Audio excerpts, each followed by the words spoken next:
Bonjour. Parfait. Bonjour Eric, merci. Alors, Babolat a inventé le premier cordage en 1875.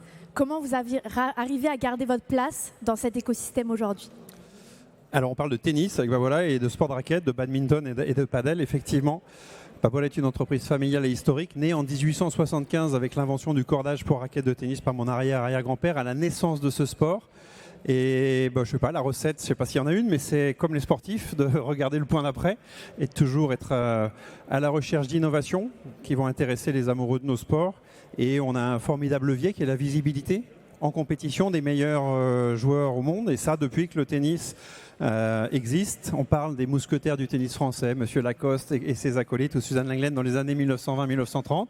Et on parle de, par exemple, Rafael Nadal ou Carlos Alcaraz aujourd'hui qui portent haut les couleurs de nos innovations et qui donnent envie aux amoureux dans les clubs d'utiliser les mêmes produits qu'eux. Justement, en parlant des joueurs, quelles sont les clés pour avoir une bonne relation entre sportifs et marques? On parle parfois de nous comme des sponsors. On n'est pas tout à fait des sponsors, même si bien sûr il y a des relations pécuniaires entre nous, mais on est d'abord des équipementiers, c'est-à-dire que dans les sports dans lesquels nous sommes, le matériel qu'on propose, les raquettes, le cordage, les chaussures font partie de la performance des joueurs, que ce soit dans les clubs ou au haut niveau. Donc la relation de confiance des athlètes avec notre marque et nos techniciens, nos ingénieurs sur l'extension de leur corps, un petit peu c'est comme un violoniste avec son instrument, c'est l'extension de leur corps en fait. Donc c'est une relation de confiance importante. C'est pour les athlètes professionnels quelque chose qu'ils utilisent tous les jours, toute la journée. Donc il y a une relation intime avec le produit et la marque et une confiance qui naît. Un joueur qui s'appelle Carlos Alcaraz, qui est un Espagnol qui a un peu plus de 20 ans, qui est le plus jeune numéro 1 au monde dans l'histoire du tennis. Mais il joue avec Babolat depuis qu'il a 9 ans. Un petit peu comme son un autre illustre espagnol qui s'appelle Rafael Nadal, qui a gagné 14 fois Roland Garros et 22 grands chelems, qui, un petit peu parallèle de l'histoire, a commencé quand il s'est mis sérieusement au tennis avec Babolat à 9 ans et n'a pas voulu changer parce que ça marche bien et qu'il avait confiance et qu'il a confiance dans nos produits. Et justement, par rapport à ces sportifs, ils ont un talent. Et comment on fait pour les suivre au niveau innovation? Ça demande une exigence au niveau de votre innovation. Comme avec les innovations qu'on apporte aux joueurs dans les clubs, c'est l'observation. Moi, je dis souvent qu'une relation entre une marque et ses utilisateurs, c'est un peu comme une relation entre deux personnes qui s'aiment. Et la meilleure preuve d'amour qu'on puisse faire à quelqu'un qu'on aime, c'est d'anticiper ses désirs et ses besoins. Donc nous, en tant que marque, on observe le jeu, on observe les joueurs, que ce soit les enfants qui débutent ou que ce soit les athlètes au haut niveau, pour bien sûr répondre à leurs besoins quand ils veulent plus de puissance ou plus de lift comme Nadal, trouver les manières de le faire, ou parfois se dire tiens, il joue comme ça. Et Rafael Nadal, il joue avec une raquette Babolat qui s'appelle une aéro. C'est une raquette qui a un aérodynamisme complètement révolutionnaire par rapport à ce qui était fait avant, parce que jusqu'à Rafael Nadal, on joue au tennis comme ça, et lui, il joue comme ça. Donc forcément, l'aérodynamisme d'un produit qui rentre dans l'air comme ça ou comme ça n'est pas la même. Donc on a inversé l'aérodynamisme pour avoir une raquette qui pénètre plus dans l'air. Et Nadal, il jouait avec une raquette traditionnelle. On est venu lui proposer cette raquette plus aérodynamique, qui a répondu à son besoin, il l'a bien aimé et on a développé comme ça. Donc c'est l'observation. On est beaucoup sur de l'empirisme en fait. On essaye, on propose, et puis ça marche pas, on ajuste, et c'est comme ça que ça vient. Mais comme on est passionné et très dédié à ce qu'on fait, on tombe généralement plus souvent juste qu'à côté. Et est-ce que pour vous, l'innovation, du coup, c'est la clé de la conquête du marché? Oui, bien sûr. Surtout dans notre domaine, on est dans un sport de matériel.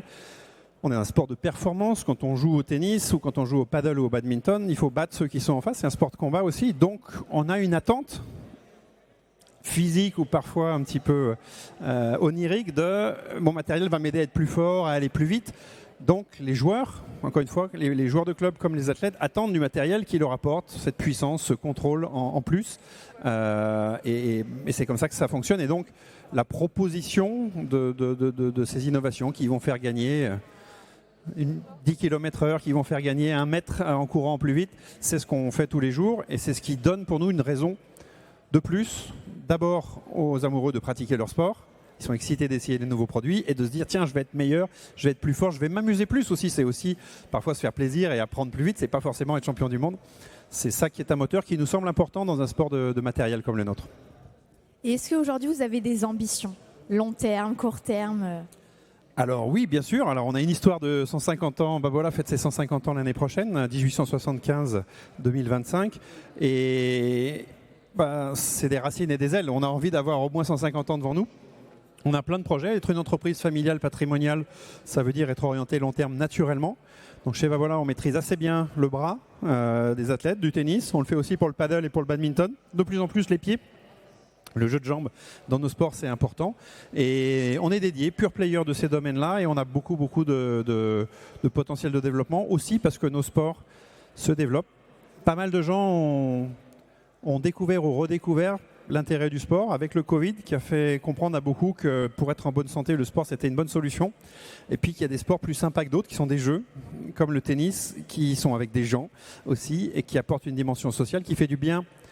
Le sport c'est bon pour le corps, c'est bon pour la tête aussi.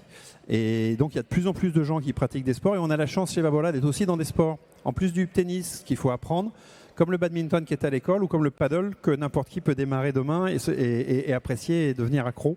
Donc c'est des sports plus accessibles techniquement que le tennis qui nécessite un peu d'apprentissage. Et on a parlé tout au long de la journée du sport, c'est être en équipe aussi. Est-ce que vous pouvez dire un petit mot là-dessus ? Oui, c'est important, surtout, déjà, moi je suis un chef d'entreprise, donc être entrepreneur, avoir une entreprise, c'est un sport d'équipe, le travail en entreprise. Si on est plusieurs, c'est pour être plus fort que tout seul. Et puis, voilà, alors parler de tennis, le tennis c'est plutôt un sport qui est un sport individuel. En revanche, le badminton ou le paddle sont des sports qui se jouent généralement 2 contre 2, qui sont des sports d'équipe. En badminton, on rencontre d'autres équipes. Et donc, c'est important dans cette dimension sociale aussi, parce que si on n'était que dans un sport de combat où l'autre est là pour le battre, c'est moins drôle. Quand on est ensemble, une équipe, ça renforce l'envie, la cohésion. Et puis, on peut être plus fort parce qu'on s'appuie sur les forces différentes des uns et des autres, ce qui est, quand on est tout seul, compliqué, puisqu'on a que ses forces et ses faiblesses. D'accord, merci beaucoup Eric. Je crois que vous êtes pressé, donc je ne vais pas vous retenir plus Merci longtemps. de votre invitation. Merci beaucoup.